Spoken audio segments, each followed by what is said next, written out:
ఓం రాజరాజ సుహృదోషార్చితమంగళమూర్తయే నమః ఇక్ష్వాకువంశాయ రామాయ పన్నివారణే ఆపదామపహర్తారం దాతారం సర్వసంపదాం లోకాభిరామం శ్రీరామం భూయో భూయో నమామ్యహం భూయో భూయో నమామ్యహం. అద్భుతమైనటువంటి మారణకాండను జరిపించాడు హనుమంతుడు. అక్కడ రావణాసురుడి లంక మొత్తం కూడా యుద్ధ రంగంగా మారిపోయింది. మారణకాండ సృష్టించాడు. ఈ మారణకాండ గురించి రావణాసురుడు విన్నాడు. తన దగ్గర ఉన్నటువంటి కుమారుణ్ణి చూశాడు. అక్షుని వైపు చూశాడు. కేవలం దృష్టి సారించాడంతే. ఇక యుద్ధం చేయాలనే కుతూహలంతో ఉన్నారేమో. ఆ యువరాజు తన తండ్రి భావాన్ని అర్థం చేసుకున్నాడు. సభలో వెంటనే ఆసనం నుంచి ముందుకు దూకాడు యుద్ధం చేయటానికి. అశోకవనాన్ని ప్రవేశించాడు. రావడంతోనే వాళ్ళిద్దరి మధ్య హనుమంతుడికి అక్షుడికి భయంకరమైన ద్వంద్వ యుద్ధం జరిగింది. ఆ ద్వంద్వ యుద్ధంలో భూమి కంపించిపోయింది. సూర్యుడు మసకబారాడు. గాలి వీచటం ఆగిపోయింది. అంత అద్భుతమైన భయంకరమైనటువంటి యుద్ధం కొనసాగుతూ ఉంది. ఇక యువకుడు అక్షుడు అయినటువంటి ఆ బాలుడు తన శక్తికి గర్విస్తూ నిర్భయంగా హనుమంతుని ఎదుటికొచ్చి నిలబడ్డాడు. యుద్ధం అంటే అంత ఆసక్తి ఉన్నట్లుగా హనుమంతునికి కూడా కనిపిస్తుంది. అక్షుడు నిరంతరాయంగా బాణాలు వదులుతూనే ఉన్నాడు. వెంటబడ్డాడు. హనుమంతుడు ఆకాశంలో ఎగురుతూ చాకచక్యంగా వాటి నుంచి తప్పించుకుంటూ ఉన్నాడు. అయితే అకస్మాత్తుగా ఒక బాణం తన వక్షస్థలంలో గుచ్చుకుంది హనుమంతుడికి. అంత తప్పించుకుంటూ ఆకాశంలో ఎగురుతూ ఉన్నా సరే ఆ బాణం గుచ్చుకుంది అంటే వెంటనే హనుమంతుడు తన శత్రువు యొక్క కౌశల్యాన్ని మనసులోనే మెచ్చుకున్నాడు. చిన్నవాడైనా కూడా ఈ రాక్షసుడు చాలా వీరోచితంగా పోరాడుతున్నాడే, నిజంగా ఇతడిని చంపాలని నాకు అనిపించటం లేదు అని మనసులో అనుకున్నాడు. అనుకొని చురుకైనటువంటి హనుమంతుని బుద్ధి అక్షుని కాళ్ళు బాగా పట్టుకున్నాడు. ఆ రావణ పుత్రుడిని కొన్ని వేల మార్లు గిరగిర తిప్పేశాడు.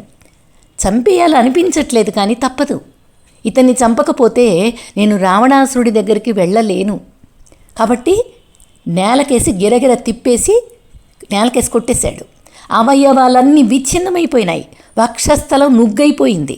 అక్షుడు రక్తం కక్కుకొని మరణించాడు. ఆకాశంలో నిలిచి హనుమంతుని విజయాన్ని తిలకిస్తూ ఉన్నారు ఋషులు. ఆయన్ని ఆశ్చర్యంతో వీక్షిస్తున్నారు, ఆశీర్వదిస్తున్నారు. ఇదంతా చూస్తున్నాడు రావణాసురుడికి హృదయం భయపడిపోయింది. అక్షుడు చనిపోయాడనేది వినేసరికి భయపడ్డాడు. రానున్న రాక్షసుల దాడి కోసం ఎదురు చూస్తున్నాడు ఇక్కడ హనుమంతుడు. మళ్ళీ తోరణద్వారం దగ్గరకు వచ్చి నిలబడ్డాడు. క్రుద్ధుడైపోయాడు రావణాసురుడు. తన కోపాన్ని అణుచుకుంటూ తన జ్యేష్ఠపుత్రుడైనటువంటి ఇంద్రజిత్తుని పిలిపించాడు. యుద్ధ క్రీడలో నువ్వు సామాన్యుడివి కాదు, సాటిలేని వాడివి, నాతో సమానమైన వాడివి నువ్వే.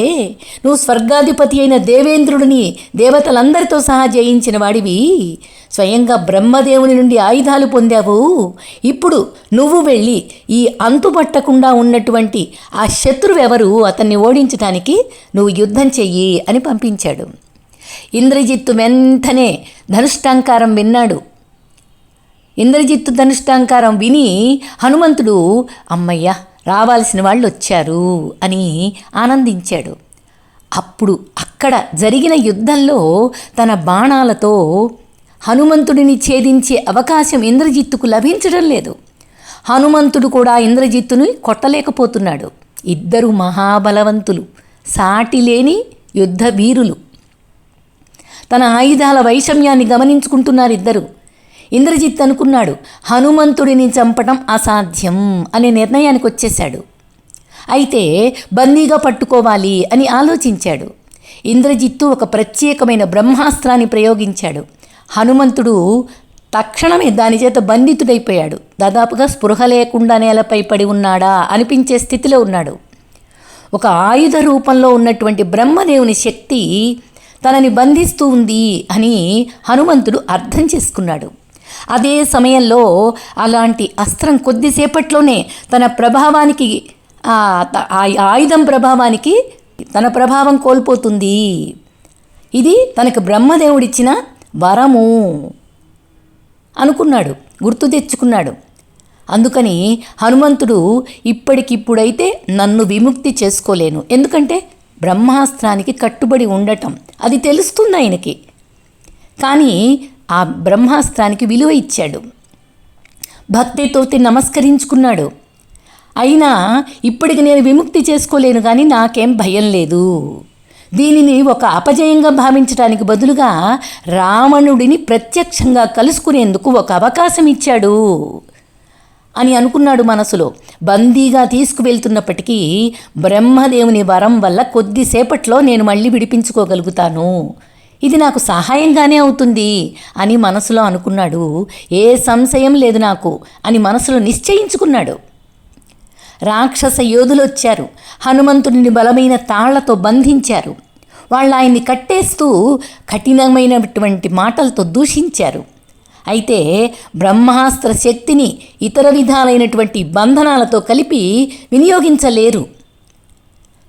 కాబట్టి హనుమంతుడిని తాళ్లతో కట్టడంతోనే బ్రహ్మాస్త్ర శక్తి నిష్ఫలమైపోయింది. బ్రహ్మాస్త్రంతో బద్ధుడై ఉన్న హనుమంతుడిని అనవసరంగా రాక్షసులు చేసేటటువంటి రాక్షస మనస్తత్వాలు ఇలాగే ఉంటాయి. బంధించారు కదా, అలా ఉంచచ్చు కదా, తాళ్లతోటి కట్టేశారు. తాళ్లతో కట్టేసేటప్పటికీ బ్రహ్మాస్త్రం ఇంకో అస్త్రాన్ని ప్రయోగిస్తే బ్రహ్మాస్త్రం పనిచేయదు. బ్రహ్మాస్త్రం ఉండగా ఇంకొక అస్త్రాన్ని ప్రయోగిస్తే బ్రహ్మాస్త్రం నిలవదు, అది నిష్ఫలమైపోయింది. హనుమంతుడు రావణుణ్ణి కలుసుకోవటానికి అవకాశం వచ్చింది అని తనను బంధింపబడినట్లుగానే అలాగే పడి ఉన్నాడు. ఆ బ్రహ్మాస్త్ర ప్రభావం నుండి విముక్తుడై కూడా నటించాడు. ఆ నటనని కూడా ఇంద్రజిత్తు అర్థం చేసుకున్నాడు. ఇద్దరి బుద్ధి కుశలత కూడా చూడండి. హనుమంతుడిని పట్టుకోవడం ఈ రాక్షసుల అనాలోచిత చర్య వలన నిష్ఫలమైపోయింది, బ్రహ్మాస్త్ర ప్రభావం రద్దయిపోయింది అని ప్రత్యర్థి అయినటువంటి ఇంద్రజిత్తు బాధపడ్డాడు. ఈ సంకట పరిస్థితి గురించి ఇంద్రజిత్తు మదనపడుతూ ఉండగానే రాక్షసులు ఒకరితో ఒకరు, వానరాన్ని పోలిన ఈ ప్రాణి ఎవరు, ఇతడిని మనం వెంటనే చంపేయండి అని వేగించుకొని తిందాం అంటూ ఉత్సాహంగా చెప్పుకుంటూ హనుమంతుడిని రావణుని సమక్షానికి లాక్కెళ్తూ ఉన్నారు. హనుమంతుడు రావణునికి ముఖాముఖిగా నిల్చున్నాడు. హనుమంతుడిని ప్రశ్నించవలసిందిగా రావణుడు తన మంత్రులని ఆదేశించాడు. మంత్రులు వచ్చారు, హనుమంతునికి ఎదురుగా నిలబడ్డారు. వాళ్ళ ప్రశ్నలు అడిగిన వాటికి సమాధానంగా హనుమంతుడు చెప్తున్నాడు, నేను వానర రాజైన సుగ్రీవుని దూతను. ఆయన మీకు తన శుభాకాంక్షలను తెలియచేస్తున్నాడు. మీరు ధర్మసూత్రాలకు అనుగుణంగా వ్యవహరిస్తున్నారని, అందువల్ల మీ రాజ్యం అభివృద్ధి పదంలో ఉన్నదని మహాత్ముడైన సుగ్రీవుడు ఆశిస్తున్నాడు అని చెప్పాడు. కానీ మనస్సులో మాత్రం హనుమంతుడు తాను బందీ అయినందుకు బాగా కోపంతో ఉన్నాడు. ఇంకా సీతను అపహరించిన విధానం తలుపుకొచ్చి అతని క్రోధం మరింతగా పెరిగిపోయింది రావణాసురుడి మీద. అయితే తన రావణాసురుణ్ణి చూస్తుంటే స్ఫటిక సింహాసనం మీద ఆసీనుడై ఉన్నాడు. ఇంతటి ఆకర్షణ, సమయస్ఫూర్తి, ధైర్యం, తేజస్సు, శారీరకంగా శుభలక్షణాలు ఉన్నటువంటి రావణుడు ధర్మ విముఖుడై ఉండకపోతే యశో వైభవాలతో దేవేంద్రుడిని సైతం తలదన్ని ఉండేవాడేమో. అయ్యో, ఎంత అధర్మం చేశాడు అని అనుకుంటున్నాడు మనసులో. అలాగే రావణుడు కూడా క్రుద్ధుడైపోయాడు. హనుమంతుడిని చూస్తున్నాడు, సంశయంలో పడ్డాడు. ఏంటి ఈయన శక్తి, ఇదివరలో తనను చూసి నేను గేలి చేసినటువంటి నన్ను శపించినటువంటి శివుని వాహనమైన నంది అయితడు, లేక వానర రూపంలో వచ్చిన అసుర రాజైన బాణాసురుడా? ఎవడితడు? ఇంత తేజస్సుతో ఉన్నాడు, ఇంత శక్తివంతుడై ఉన్నాడు అని రావణాసురుడు హనుమంతుడిని చూస్తున్నాడు. ఇద్దరు ఒకళ్ళని మనస్సులో ఆలోచన చేస్తున్నారు. రావణుని సచివుల్లో ప్రధానుడైనటువంటి ప్రహస్తుడు, నీవిక్కడకు వచ్చిన నిజమైన కారణం ఏంటో చెబితే చాలు, నిన్ను వదిలేస్తాం అని హనుమంతునికి అభయం ఇచ్చాడు. హనుమంతుడు చెప్తున్నాడు సమాధానం. వానరునిగా నేను కేవలం రావణుడిని కలుసుకోవాలన్న కుతూహలంతో ఇక్కడికి వచ్చాను. కానీ నా వంటి ప్రాముఖ్యం లేని వ్యక్తికి రాజదర్శనం లభించడం సుదుర్లభం కదా, అది నాకు తెలుసు. అందువల్ల నన్ను బందీగా చేసి రాజసభకు పట్టుకు వెళతారు అన్న ఆశతో వినోదవనాన్ని ధ్వంసం చేశాను. ఎవరికి కానీ హాని చెయ్యాలన్న ఉద్దేశమైతే నాకు లేదు. కానీ రాక్షస యోధులు నా మీద దాడి చేశారు. ఆత్మరక్షణ కోసం వారిని వధించటం తప్పలేదు.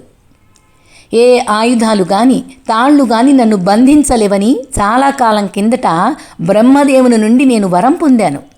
అందువల్ల నేను ఉద్దేశపూర్వకంగానే నన్ను నేను బంధించడానికి ఒప్పుకున్నాను. ఇంద్రజిత్తు యొక్క బ్రహ్మాస్త్రం ఇప్పటికే నిష్ఫలమైందిపోయిందని మీకు కూడా తెలుసు కదా. ఇక నేను ఇక్కడికి వచ్చిన అసలు కారణమేంటో చెప్తాను, దయచేసి వినండి. నా పేరు హనుమంతుడు. దశరథ మహారాజు యొక్క పుత్రుడైన శ్రీరాముని దూతగా నన్ను ఇక్కడికి పంపారు. అపహరింపబడిన రాముని పత్ని సీతమ్మ కోసం నేను ఎప్పటి నుంచో అన్వేషిస్తూ ఉన్నాను. నా అదృష్టం వలన ఆమెను ఇక్కడ చూశాను. ఓ రాక్షసేంద్ర, రామ లక్ష్మణుల శరాఘాతాల నుండి తప్పించుకోగలిగిన వాడు ఎవ్వడూ ఈ ప్రపంచంలో లేడు. ఈ సత్యాన్ని నువ్వు దయచేసి గ్రహించు. బ్రహ్మదేవుడైన పరమశివుడైన దేవేంద్రుడు సైతం రణరంగంలో రాముణ్ణి ఎదిరించి నిలవలేరు. ఓ రావణ, నీవు ధర్మసూత్రాలని చక్కగా ఎరిగినవాడవై, వివేకవంతుడైన వాడెవడు గాని ధర్మ మార్గాన్ని విడిచిపెట్టి వినాశనాన్ని కొని తెచ్చిపెట్టుకోడు.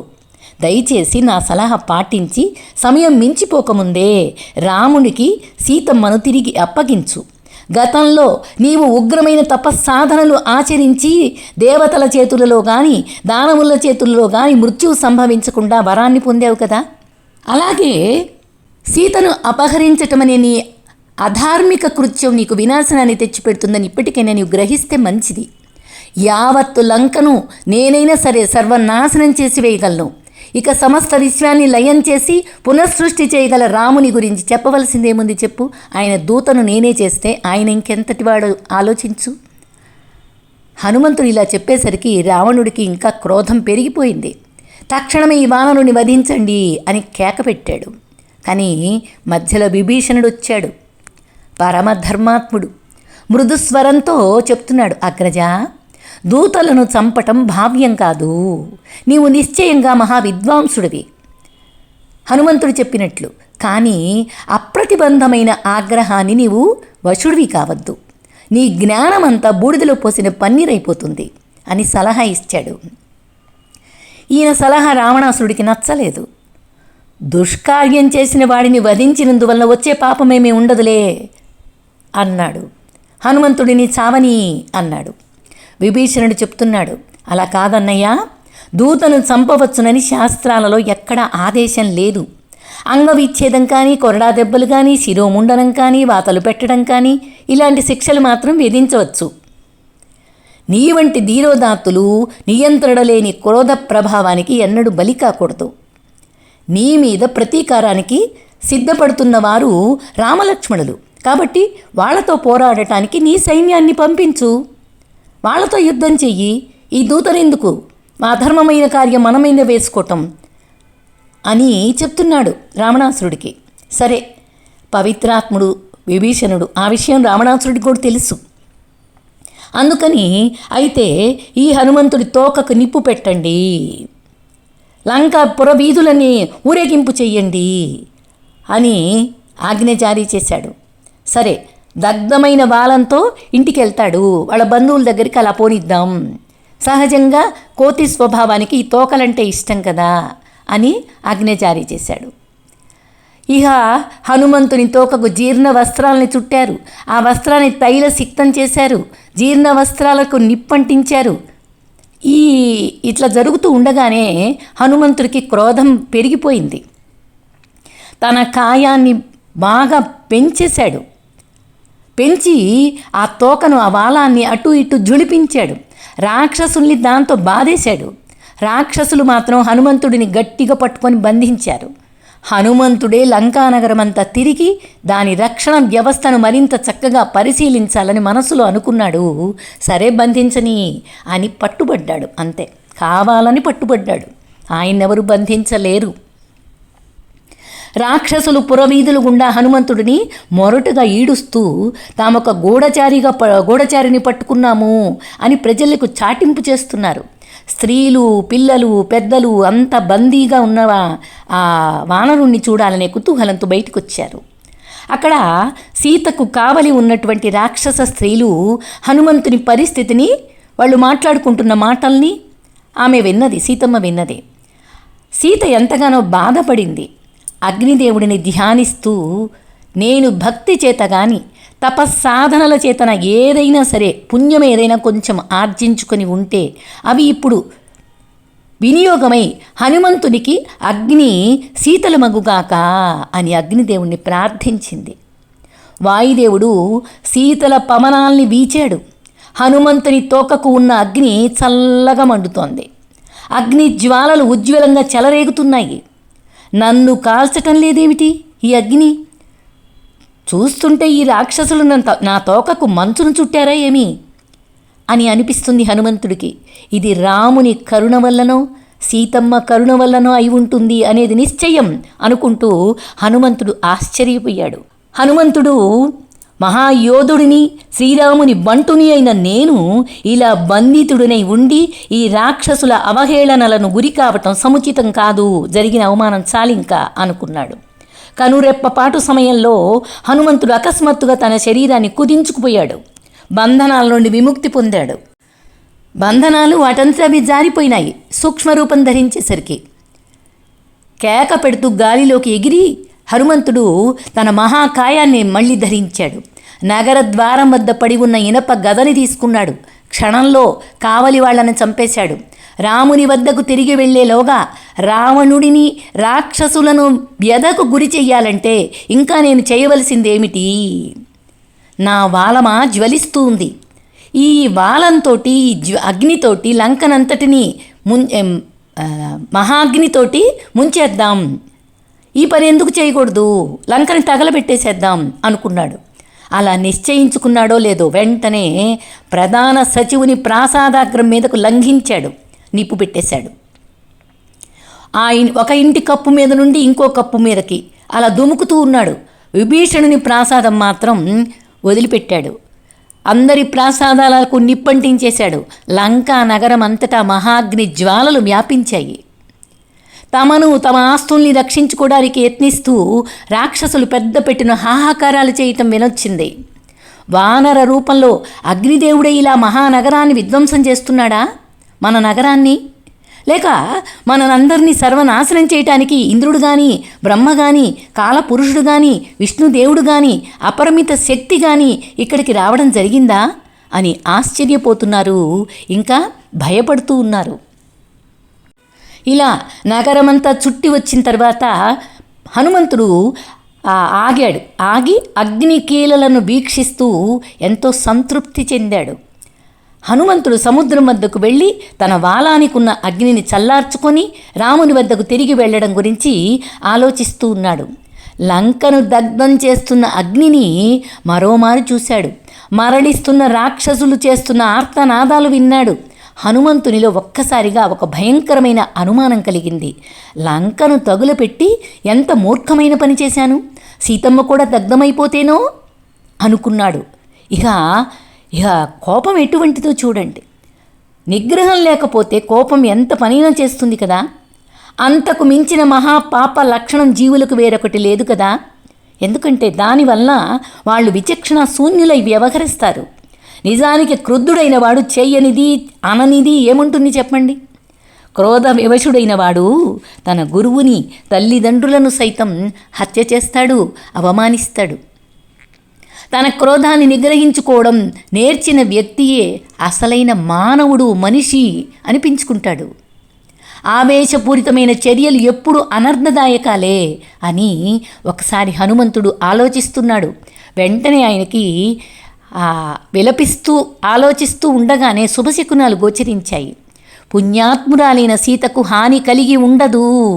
నిజానికి రాముని దయ వలన నన్ను అగ్ని కూడా దగ్ధం చెయ్యలేకపోతే ఇక ఆయన ప్రియతమ సహధర్మచారిణి గురించి ఏమని చెప్పాలి? ఆమె శీల పవిత్రతయే చాలు ఆమెను కాపాడటానికి.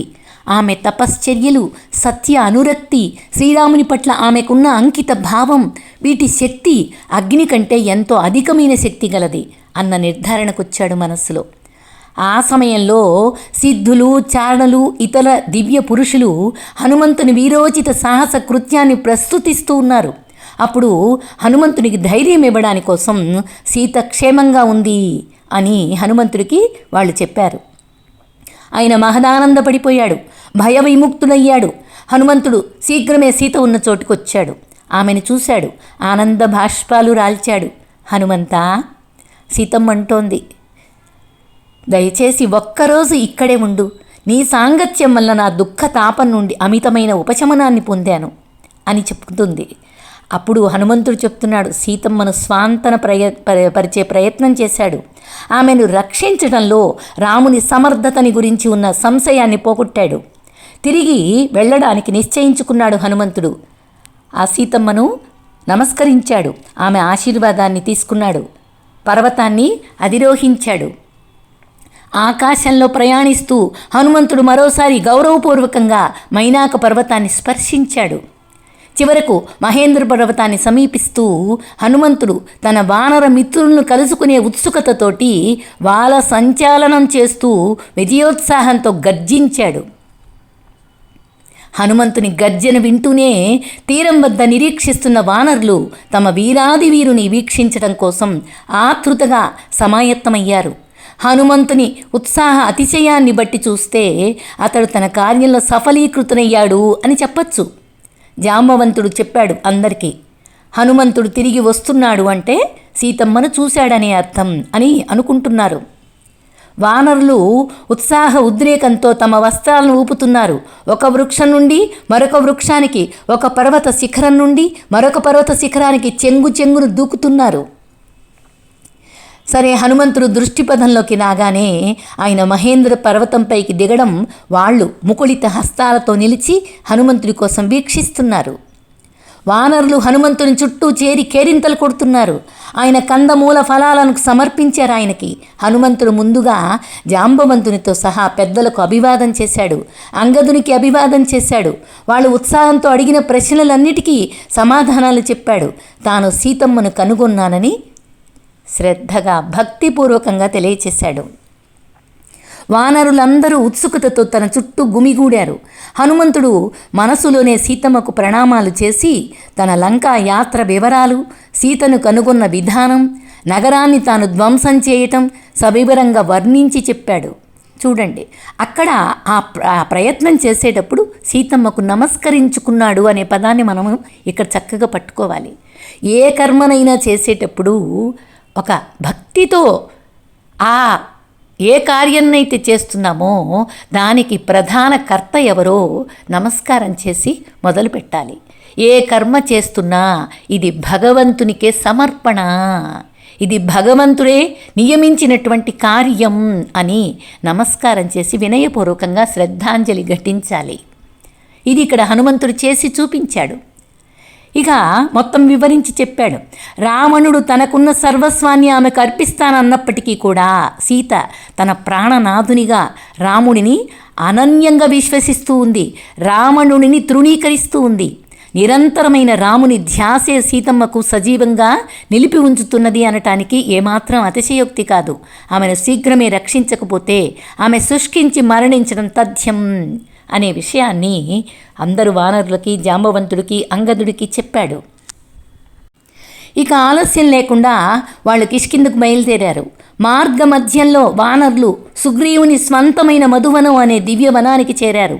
మధుపానం చేయాలన్న ఉత్సాహంతో వాళ్ళు అంగదుడిని కొద్దిసేపు ఆగమని అభ్యర్థించారు. వానరులు ఆ వనంలో కందమూలాలను, ఫలాలను మరియు తేనెను తనివి తీరా సేవించారు. కొద్దిసేపట్లోనే వాళ్ళంతా మైకంలో మైమరిచిపోయారు. ఆటలు, పాటలు, నవ్వులు, నాట్యాలు, యథేచ్ఛగా క్రీడా విహారం జరిపి ఆ రమణీయ వనాన్ని చిన్నాభిన్నం చేశారు. ఇక ఆ వనంలో తినదగినవేమైనా ఉంటే అన్నీ తినేసి ఖాళీ చేశారు. ఇదే వనంలో వానరులు చేసేటటువంటి విధ్వంసం చేశారు. సరే, ఆ వన పర్యవేక్షకుడున్నాడు, సుగ్రీవునికి ఫిర్యాదు చేశాడు. ఫిర్యాదు చేయడానికి సుగ్రీవుడి దగ్గరికి వెళ్ళేసరికి ఆ సమయంలోనే విషయం ఏంటో తెలుసుకుందామని లక్ష్మణుడు వచ్చాడు సుగ్రీవుడి దగ్గరికి. అతనితో అంగదుడు అతని బృందం వాళ్ళు ఇప్పుడు మధువనంలో ఉన్నారు. వారి ఆకతాయి పనుల గురించిన వర్ణన చూస్తే తమ కార్యంలో వాళ్ళు సఫలీకృతులైనట్లే కనిపిస్తోంది. హనుమంతుడు సీత జాడ కనిపెట్టే ఉంటాడని నేను గట్టిగా చెప్పగలను, లేకపోతే వానరులు ఇంత కల్లోలం చేయటానికి సాహసించరు అని సుగ్రీవుడు లక్ష్మణుడితో చెప్పాడు. ఆ మాట విన్నాడు.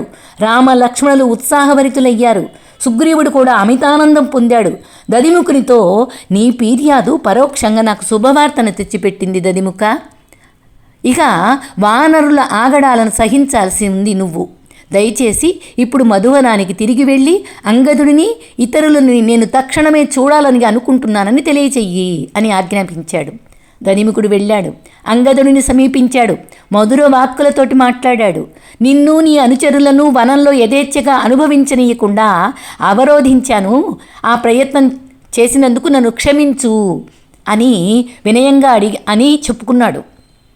ఓ రాజకుమారా, మీ రాక గురించి తెలిసి మీ పినతండ్రి ఆనందపరవశుడై ఉన్నాడు. మీరు తక్షణమే కిష్కిందకు రావాలని కోరుకుంటున్నాడు అని చెప్పాడు. అంగదుడు తమ అనుచరుల వైపు తిరిగి, మనం ఆలస్యం చేయకుండా కిష్కిందకు తిరిగి వెళ్ళాలని నా సూచన. అయితే నేను యువరాజునైనప్పటికీ నన్ను మీకంటే అధికుడిగా నేను భావించుకోవడం లేదు. దానికి విరుద్ధంగా నేను పూర్తిగా మీ అందరి మీద ఆధారపడి ఉన్నట్లు భావిస్తాను. మీరేది చెబితే అది చేస్తాను. మీ ఆదేశానికై నిరీక్షిస్తున్నాను అని వినయంగా చెప్పుకున్నాడు. ఇలా ప్రకటించేసరికి పూర్తిగా వానరులందరూ సంతృప్తి చెందారు. ఓ యువరాజా, నీ వినయం నీ వంటి ఉదాత్త పురుషునికి తగినట్లే ఉంది. మరింత మంచి అదృష్టాన్ని పొందే నీ యోగ్యత ఈ వినయం కనపడుతూ ఉంది.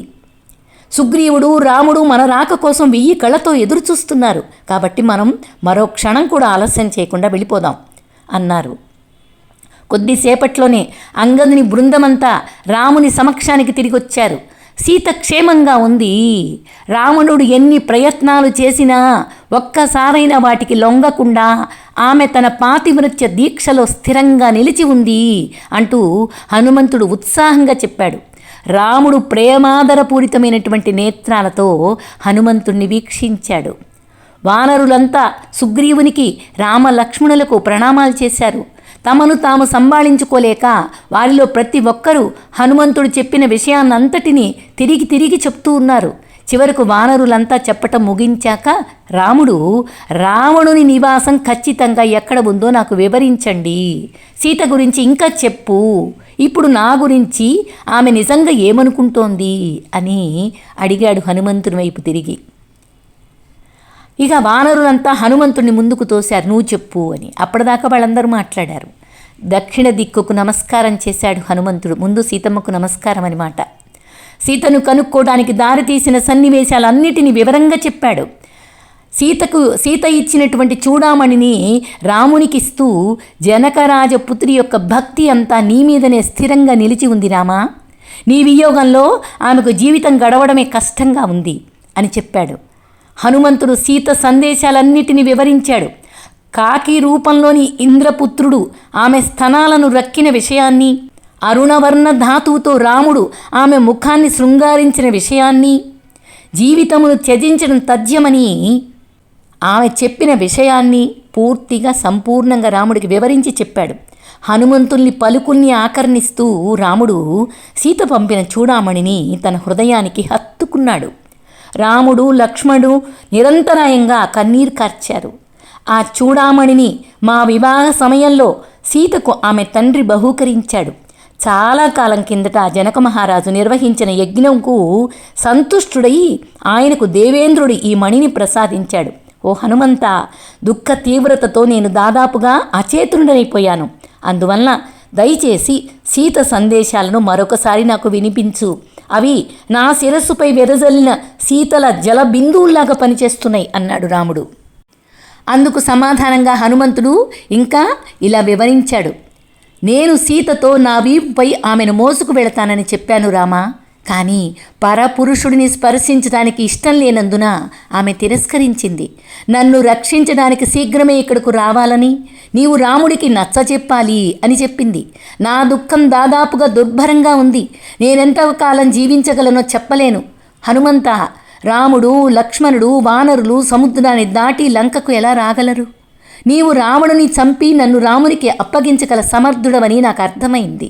కానీ తన నిష్కళంకమైన యశస్సుకు మరింత వన్నె తెచ్చే విధంగా రాముడే స్వయంగా వచ్చి నన్ను రక్షించాలనేది నా అభిమతం. నేను లంకకు తీసుకురాబడిన పద్ధతిలో ఇతరుల చేత మోయబడుతూ రాముని వద్దకు తిరిగి వెళ్ళను. అలా కోరుకోవటం లేదు అని ఆమె పదే పదే చెప్పింది. ఇతర వానరులు నాకంటే శ్రేష్ఠులని, వాళ్ళు సముద్రాన్ని అవలీలగా లంఘించి లంకకు రాగలరని నేనే సీతమ్మకు ధైర్యం చెప్పాను. అవసరమైతే నేను మిమ్మల్ని, లక్ష్మణుడిని కూడా నా వీపుపై మోసుకురాగలనని కూడా ఆమెకు చెప్పాను.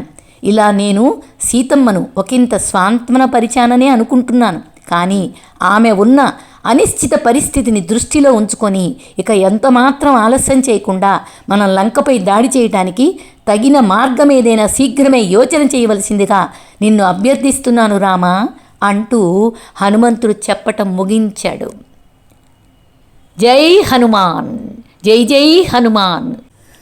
బిడువే నేనయ్యా హనుమా, బిడువే నేనయ్యా, బిడువే నేనయ్యా హనుమా, బిడువే నేనయ్యా, ಬಿಡುವೆ ನೇನು ಹನುಮಾ ನಿನ್ನ ಅಡಿಗಾಳಿಗೆ ಶಿರವಾಬಾಗಿ, ಬಿಡುವೆ ನೇನು ಹನುಮಾ ನಿನ್ನ ಅಡಿಗಾಳಿಗೆ ಶಿರವಾಬಾಗಿ, ದೃಢಭಕ್ತಿ ಸುಜ್ಞಾನವನ್ನು ಕೊಡುವೋ ತನಕ ಸುಮ್ಮನೆ ನಾನು, ದೃಢಭಕ್ತಿ ಸುಜ್ಞಾನವನ್ನು ಕೊಡುವೋ ತನಕ ಸುಮ್ಮನೆ ನಾನು, ಬಿಡುವೆ ನೇನಯ್ಯ ಹನುಮ ಬಿಡುವೆ ನೇನಯ್ಯ, ಬಿಡುವೆ ನೇನಯ್ಯ ಹನುಮ ಬಿಡುವೆ ನೇನಯ್ಯ.